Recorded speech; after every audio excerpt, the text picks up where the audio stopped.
হিন্দুয়ারা হিন্দু কি না, এই তো প্রশ্ন ছিল নাকি? আমার ভুল হলে ধরিয়ে দেবেন, তা নাহলে উত্তরপত্র বুঝতে গেলে আগে প্রশ্নপত্র জানা প্রয়োজন। যে কি ছিল প্রশ্ন? হিন্দু যে আইডেন্টিটি, এটা একটি আপনাদের একটু শব্দ বলবো, একটু খটোমটো লাগবে। সেটা হচ্ছে ইংলিশে একটা শব্দ আছে, সেটাকে বলে religious pluralism. Religious pluralism, plural মানে একাধিক, বহু বচন, রিলিজিয়াস মানে ধর্মীয়, অর্থাৎ ধর্মীয় বহুত্ববাদ। আচ্ছা মায়েরা, কুমড়ো ফুল দেখেছেন? কুমড়ো ফুলের বড়াও তো করেন আপনারা। কুমড়ো ফুলের একটা ফুলে কটা বৃন্ত, মানে ডাটি কটা থাকে? পদ্ম ফুলের ডাটি কটা? একটা। আচ্ছা আপনারা বলতে পারেন কাঁঠাল ফুলের ডাটি কটা? কয়টা ফুলের একটা ডাটি? যেটাকে আপনারা মনে করেন কাঁঠালের মোচা, মোচা হয় না, কি সুন্দর রান্না করে খাই, ওটাকে কি বলে? এঁচোড়। অর্থাৎ কাঁঠালের অনেকগুলো ফুলে একটা মাত্র বৃন্ত থাকে, একে বলা হয় পুষ্পমঞ্জরি। আচ্ছা ভুট্টার ফুলে অনেকগুলো ফুলে একটা ডাঁটা থাকে না, তাই না? বোঝা যাচ্ছে কথা?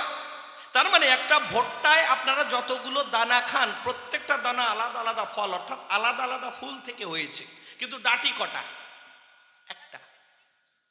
অর্থাৎ কোন ফুলের একটি ডাঁটিতে একটাই পুষ্পস্তবক থাকে, একে বলা হয় সরল ফুল, আর ওগুলোকে বলা হয় পুষ্পমঞ্জরি। মোচার ফুল দেখেছেন না? একটা মোচার মধ্যে কত ফুল, কতগুলো ফল হয়। তো হিন্দু যে আইডেন্টিটি, সেটা কোনো একক ধর্ম বা একক রিলিজিয়ান নয়। ইসলাম যে অর্থে, খ্রিস্টানিটি যে অর্থে, জুডাইজম মানে ইহুদি যে অর্থে, জেরোস্ট্রিনিজম যে অর্থে, সেই অর্থে হিন্দু কোনো একক ধর্ম না। ভারতীয় সংবিধানের যদি আপনারা আইন দেখেন, ভারতীয় সংবিধানের মৌলিক অধিকারের যে ধর্মীয় অধিকার আর্টিকেল 25, সেই 25-এর 2-এর-বি দেখবেন হিন্দু কারা।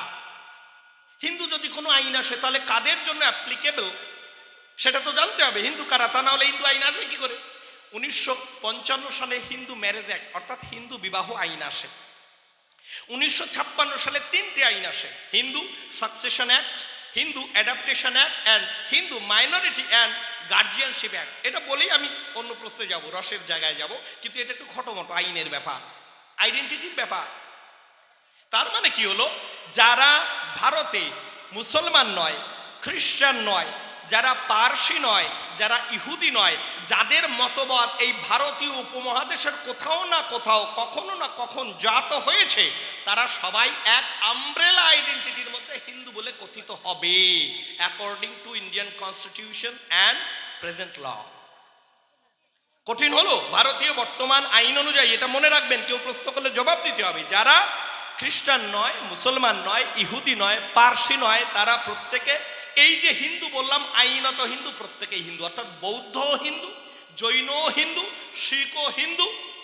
শুধুমাত্র রাষ্ট্রপতির হাতে কিছু ক্ষমতা আছে, আর্টিকেল 366-র 25 নম্বর ধারায় রাষ্ট্রপতি যতক্ষণ না কোনো শিডিউল ট্রাইবকে হিন্দুর মধ্যে কোনো অফিসিয়াল গেজেট বা নোটিফিকেশন প্রকাশ করে না জানায়, ততক্ষণ পর্যন্ত। সবার আগে যিনি বই লেখেন তিনি মনিয়ার উইলিয়ামস বলে একজন ভদ্রলোক, তিনি হিন্দুইজম একটি বই লেখেন 18